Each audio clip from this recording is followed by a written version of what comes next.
So welcome everyone to chemistry lover. And आज के हम इस वीडियो में जिसके ऊपर बात करेंगे वो है organic chemistry reactions. So we can classify organic chemistry reactions majorly in 6 categories. The first one is the addition reaction, then substitution reaction, then elimination reaction, then we have oxidation reduction reaction and pericyclic reaction, which is a complete different class of reactions, and we have the rearrangement reaction. So this is the classification of all the organic reactions. Now in this video we will start from addition reaction, although we cannot cover this in a single video, but we are starting from here and we will make a series of videos where first we will cover the addition part. So when you talk about addition reaction, as the name suggests, addition का मतलब क्या होता है कि कुछ एक add होगा, तो ऐड होने के लिए एक वैकेंट प्लेस भी तो होना चाहिए, इसलिए एडिशन किस कंपाउंड के ऊपर होता है, तो जो हमारा अनसैचुरेटेड मॉलिक्यूल्स होता है ऑर्गेनिक केमिस्ट्री में, जैसे कि हो गया हमारा एल्किन और हो गया हमारा एल्काइन। दीज स्पीशीज जो एल्किन और एल्काइन है जो कि अनसैचुरेटेड है, और जो हमारा कार्बोनिल है वो भी अनसैचुरेटेड होता है, ठीक है। इसलिए जहाँ पे भी डबल बॉन्ड और ट्रिपल बॉन्ड होगा उसके ऊपर हमारा एडिशन रिएक्शन होगा। अब ऐड कौन होगा ये डिपेंड करता है कि डबल बॉन्ड या फिर ट्रिपल बॉन्ड जो भी हो उसका नेचर क्या है, वो खुद इलेक्ट्रोफिलिक है या फिर वो न्यूक्लियोफिलिक है, इसके ऊपर डिपेंड करता है। जैसे कि अगर हम एक सिंपल डबल बॉन्ड की बात करें जिसमें कोई अलग ग्रुप नहीं है, सिर्फ suppose we are talking about this simple molecule, the ethylene molecule, ठीक है। तो इथिलीन मॉलिक्यूल में तो जो डबल बॉन्ड होता है उसमें एक तो हो गया हमारा सिग्मा बॉन्ड, तो डबल बॉन्ड का दूसरा कंपोनेंट क्या है, वो हो गया एक पाई बॉन्ड, और पाई बॉन्ड मतलब एक electron cloud, okay. So this electron cloud is above and below the sigma bond. Now this pi bond means the character is nucleophilic, so it is nucleophilic by its inherent nature. तो ये किसके ऊपर attack करेगा, ये attack करेगा एक electrophile के ऊपर, और इसमें से क्या बनेगा, एक एडक्ट बनेगा, ठीक है। तो इसमें से बनेगा एक adduct. Now whether this adduct will give you a product or not, that depends on what the electrophile is. Now जो हम न्यू इलेक्ट्रोफिलिक एडिशन के बात करेंगे, तो ये हो गया एक इलेक्ट्रोफिलिक एडिशन. तो अब हम एडिशन में भी एक स्पेसिफिक टाइप पे जा रहे हैं जो है इलेक्ट्रोफिलिक एडिशन. तो इलेक्ट्रोफिलिक एडिशन में हम जो पहले जिस इलेक्ट्रोफाइल का बात करते हैं वो है ब्रोमीन. अब ब्रोमीन कैसे इलेक्ट्रोफाइल बना, ये भी एक क्वेश्चन है. तो इसका दो एक्सप्लेनेशन है. एक तो हो गया मॉलिक्यूलर ऑर्बिटल थ्योरी से, जिसमें से हम कह सकते हैं क्योंकि ब्रोमीन में एक low energy sigma star orbital होता है, ठीक है, जो कि वैकेंट है, इसके अंदर कोई इलेक्ट्रॉन नहीं है, तो इसलिए ये हो गया एक इलेक्ट्रॉन का acceptor. So this is acceptor of electron and that means it becomes electrophilic. In terms of valence bond theory, how we can say that, तो यहाँ पे हम कह सकते हैं कि bromine is a combination of Br plus and Br minus. Now this Br plus part, it is acting as electrophile, and this Br minus is acting as leaving group. So this is how Br2 or bromine becomes a electrophile. तो अब हम देखेंगे कि reaction कैसे होता है. तो कोई भी सपोज एक डबल बॉन्ड स्पीशीज एक एल्किन ले लो और इसके साथ अगर ब्रोमीन ऐड कर दो, तो इसमें से क्या बन जाएगा, एक ब्रोमीन एडिशन प्रोडक्ट बन जाएगा, ठीक है. और क्यों ये ब्रोमीन एक इधर और ये एक इधर मैं लिख रहा हूँ, ये अभी क्लियर होगा, ठीक है. तो ये हो गया हमारा ओवरऑल रिएक्शन. अब इसमें से देखो दो ब्रोमीन एक इधर और एक इधर ऐड हो रहा है, तो इसलिए इसका नाम हो गया एडिशन रिएक्शन. और क्योंकि ब्रोमीन एक इलेक्ट्रोफाइल है, इसके लिए इसका नाम हो गया इलेक्ट्रोफिलिक एडिशन रिएक्शन. अब हम डिटेल में देखेंगे इसका मैकेनिज्म क्या है, ठीक है. तो ये हो गया हमारा डबल बॉन्ड CH2 CH2, इसके ऊपर हम क्या दे रहे हैं, ब्रोमीन दे रहे हैं. तो ये जो डबल बॉन्ड है इसमें से ब्रोमीन के ऊपर अटैक होगा और ये ब्रोमीन निकल जाएगा एज Br माइनस. तो यहाँ पे क्या बनेगा, यहाँ पे एक चीज़ बनेगा जिसको हम कहते हैं cyclic bromonium ion. Okay, and ये क्या है, ये एक इंटरमीडिएट है, इंटरमीडिएट जिसका नाम क्या है, जिसका नाम है साइक्लिक ब्रोमोनियम, क्योंकि एक साइक्लिक है और ब्रोमीन के ऊपर प्लस चार्ज है, तो ये एक साइक्लिक ब्रोमोनियम आयन बन गया। अब ये जो साइक्लिक ब्रोमोनियम आयन है ये तो स्टेबल नहीं है, ये तो इंटरमीडिएट है, तो जो ब्रोमीन यहाँ पे Br- के फॉर्म में निकल गया वो अब क्या करेगा, वो इसका किसी भी साइड से, इस साइड से भी अटैक कर सकता है या फिर इस साइड से भी अटैक करता है, यहाँ पे दोनों साइड में कोई भी डिफरेंस नहीं है, तो किसी भी एक साइड से अटैक करेगा और हमारा प्रोडक्ट बन जाएगा।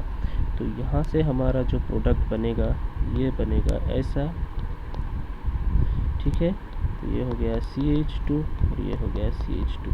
तो ये हो गया हमारा ब्रोमीन एडिशन का मेकानिज़्म, ठीक है, कैसे एक ब्रोमीन एक डबल बॉन्ड के दोनों तरफ से ऐड होता है। तो दिस इज़ द मेकानिज़्म। नाउ ये मेकानिज़्म बहुत कुछ डिटेल्स देता है इस रिएक्शंस के बारे में, और हम देख सकते हैं कि ये जो रिएक्शन है addition of bromine on a double bond is actually anti addition. This is very important. What is anti addition? तो यहाँ पे हम एक ब्रोमीन ऊपर और एक नीचे लिखा है और ये एक एंटी प्रोडक्ट है, ठीक है, तो इसलिए हम इसको कह रहे हैं एंटी एडिशन। सीन एडिशन होता तो क्या होता, सीन एडिशन होता तो ब्रोमीन, दोनों ब्रोमीन सेम तरफ से ही होता। अब यहाँ पे ये एंटी है या फिर सीन है ये डिटरमाइन करना थोड़ा मुश्किल होगा, क्योंकि ये सेंटर तो कायरल है नहीं, तो अगर कायरल नहीं हुआ तो कैसे कह सकते हो सीन है कि एंटी है। तो इसको वैलिडेट करने के लिए हमें एक स्पेशल टाइप का एल्किन लेना पड़ेगा। तो हम कैसे एल्किन लेंगे, तो सपोज हम ये वाला एल्किन लेते हैं, ठीक है, ये वाला एल्किन लेते हैं जिसका एक साइड में है हाइड्रोजन और दूसरे साइड में है CH3 मिथाइल ग्रुप। ओके, अब ये हो गए प्रो कायरल सेंटर, तो अब हम इसको एंटी होगा या सीन होगा ये हम कह सकते हैं, ठीक है। तो पहले तो सिंपल ब्रोमोनियम आयन बनेगा जो पहले भी बना था, इस स्टेप में कोई डिफरेंस नहीं, ऐसे बन गया एक ब्रोमोनियम आयन, ठीक है। और ये जो ब्रोमोनियम आयन है ये भी एक सिमेट्रिकल आयन है, क्योंकि दोनों साइड सेम है, तो जो सेकेंड Br- का अटैक होगा वो किसी भी साइड से हो सकता है, इधर भी हो सकता है, इधर भी हो सकता है, ठीक है। और अगर सपोज वो इस साइड से अटैक करता है तो क्या प्रोडक्ट हमें मिलेगा, तो हमें ये वाला प्रोडक्ट मिलेगा, ठीक है, विच इज़ वेरी इंपॉर्टेंट। तो ये बन गया हमारा प्रोडक्ट, ओके, तो ये बन गया हमारा प्रोडक्ट। और ये जो प्रोडक्ट है इसमें देख सकते हो क्या है कि ब्रोमीन एंटी है, ये ब्रोमीन और ये ब्रोमीन एंटी है। अगर ये सीन एडिशन होता तो क्या प्रोडक्ट बनता, अगर ये सीन एडिशन होता तो ये वाला प्रोडक्ट बनता, ठीक है,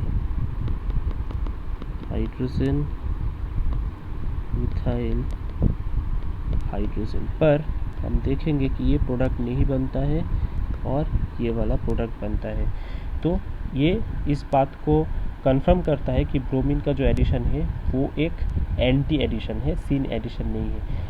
अब और एक बात भी है कि ये जो रिएक्शन है ये है स्टीरियो स्पेसिफिक। इसका मतलब क्या है, स्टीरियो स्पेसिफिक टर्म का जो मतलब है वो है कि एक सिंगल स्टार्टिंग आइसोमर से अगर हम स्टार्ट करेंगे तो एक सिंगल प्रोडक्ट हमें मिलेगा, दूसरा प्रोडक्ट नहीं मिलेगा। इसके अगर आप डिटेल में जानना चाहते हैं तो मैं वीडियो का लिंक डिस्क्रिप्शन में डाल दूंगा, उसको देख सकते हो। तो इसका मतलब है कि ये जो हम एक इसको हम क्या कहते हैं, इसको हम कहते हैं ई एल्किन और ट्रांस एल्किन, ठीक है। तो जो ट्रांस से हमेशा, ई एल्किन से हमेशा क्या बनेगा, एंटी बनेगा, कभी भी सीन नहीं बनेगा, ठीक है। इसी तरह अगर हम जो दूसरा अगर हम एल्किन लेते हैं, जैसे कि ये वाला, सपोज हम ये लेते हैं जिसमें स्टार्टिंग जो जियोमेट्री है ये क्या है, जेड है, सॉरी ये हम उल्टा लिख दिए थोड़े, ये स्टार्टिंग जो है ये है ई, ठीक है, क्योंकि दो मिथाइल ऑपोजिट साइड में है। और हमारा जो पिछला वाला जो था ये हमारा क्या था, ये हमारा Z था, ठीक है। तो Z से बनेगा एंटी। अब हम देखते हैं E से क्या बनेगा, ठीक है। तो E से क्या बनेगा, तो in case of E you can see that methyl hydrogen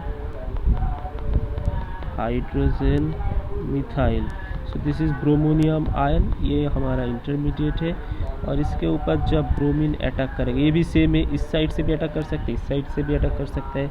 और जो प्रोडक्ट यहाँ पे बनेगा वो क्या है, वो है ये वाला प्रोडक्ट। सो हाइड्रोजन मिथाइल, यहाँ पे हमारा ब्रोमीन, ये हो गया मिथाइल, ये हो गया हाइड्रोजन।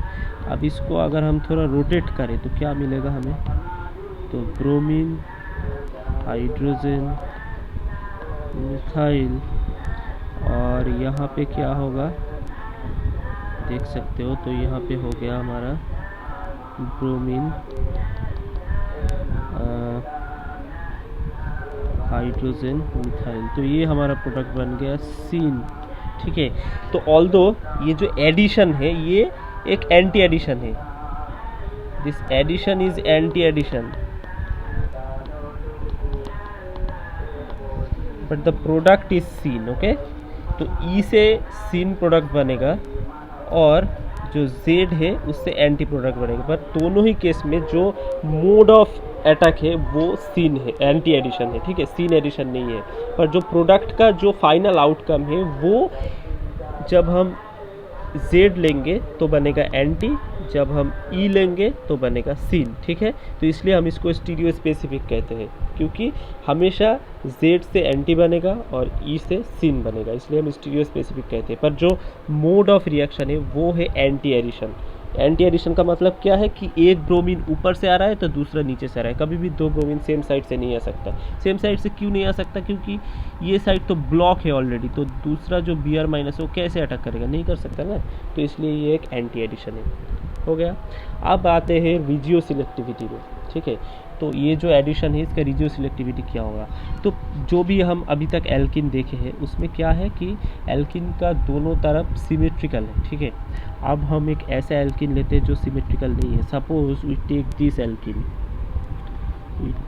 एल्किन जो कि सिमेट्रिकल नहीं है। एक साइड में हाइड्रोजन है, सो इधर है CH2 और इधर है तो मिथाइल ग्रुप्स, ठीक है। तो इसमें अगर हम ब्रोमीन देंगे तो क्या प्रोडक्ट बनेगा, ऐसा ही एक प्रोडक्ट बनेगा जहाँ पे ब्रोमीन आएगा दोनों तरफ से, पर इसमें हम नहीं कह सकते कि रिजियो सिलेक्टिविटी क्या है, क्योंकि दोनों ही साइड में ब्रोमीन आ रहा है, ठीक है। तो ब्रोमीन से हम तो ये पता नहीं कर सकते कि रिजियो सिलेक्टिविटी क्या होगा, तो इसलिए हमें कोई दूसरा इलेक्ट्रोफाइल चूज़ करना पड़ेगा। जैसे कि हम एक इलेक्ट्रोफाइल ले सकते हैं BrCl, ठीक है, ये इलेक्ट्रोफाइल हम ले सकते हैं। अब हम देखेंगे कि ब्रोमीन कौन से साइड में जाता है और क्लोरीन कौन से साइड में जाता है, तब हमारा जो रिजियो सिलेक्टिविटी है उसका एक मतलब उसका पता चलेगा कि क्या रिजियो सिलेक्टिविटी होता है, ठीक है।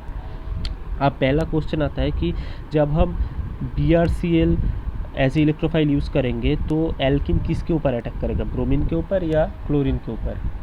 तो आंसर है कि ये ब्रोमीन के ऊपर अटैक करेगा, क्योंकि Cl- इज़ ए बेटा लिविंग ग्रुप, ओके। तो जब हम BrCl लेते हैं तो क्या होता है, तो जैसे कि हम लिख सकते हैं